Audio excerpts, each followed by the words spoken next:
Hey everyone, Amy Wood, joined by Dr. Cedrek McFadden. He's our 7 News medical consultant.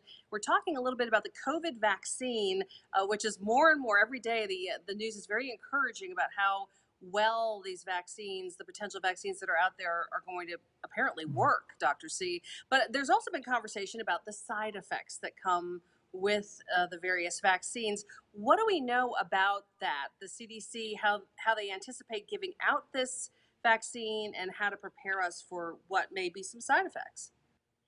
Well, initially, all of the orders are going to come through the CDC, and it's going to be up to the individual states to determine how they're going to distribute it, who gets it first, and that's going to be the responsibility of the individual states. And all of the vaccines, except one currently that are being tested, have at least 2 doses that are going to be required, given a couple of weeks. The only one that has a single dose is the Johnson & Johnson vaccine. There's still this common misconception that after you get the vaccine, that you're home free, you don't have to wear the mask.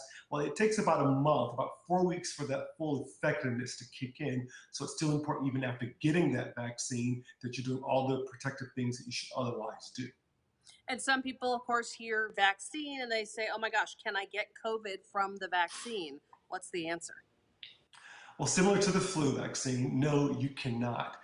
Vaccines work by tricking your body into thinking it's already been exposed to whatever you're being vaccinated against. As a result from that, your body is getting primed, it's getting ready to fight, so that when that virus comes around the corner, it's already standing in place, ready to take it down. But it's that process of ramping up or getting ready, it's that immune response that creates those either the flu-like or the corona-like symptoms that then people then erroneously then say that I've gotten the vaccine or I've gotten the virus from the vaccine. And that's not indeed the case. It's that ramping up of it that gives that immune response that can be quite tricky for people to comprehend. I know they take copious notes on everything that the patients experience as they go through the vaccine and the aftermath of it. What do we know about the side effects that they noted in this study? Well, most people will probably have some story of having a vaccine and having some discomfort. And so there's side effects of any vaccine, and COVID-19 is no exception. People who participated in the clinical trials reported having pain or soreness at the injection site.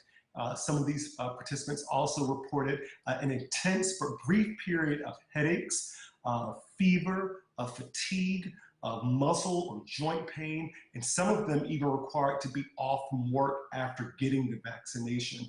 And that is, that's the thing that we have to really educate. These symptoms can be present after getting the vaccine so that you're prepared for it, because again, remember, this is a 2-dose vaccine. And what about the side effects when it comes to the different vaccines? I mean, did they see different side effects with different vaccines? Well, not everybody who got the vaccine or went through the trial received any of these symptoms. So it wasn't like 100%. However, the vaccine produced side effects across the board, regardless of the individual company sponsoring that trial. Those same side effects were seen across the board. And the way you're describing them, it doesn't sound like these are anything more than annoyances. I mean, are these dangerous side effects in any way? Do they see any danger with these medicines?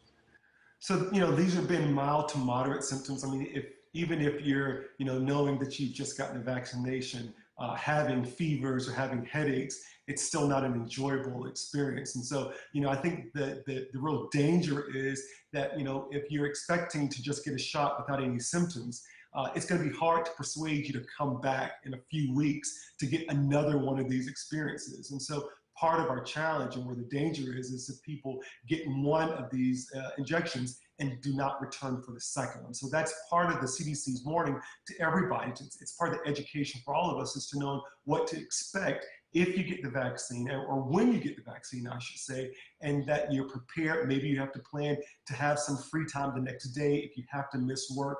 These are things we have to start thinking about as we hear that the vaccine may be present with us, in several weeks.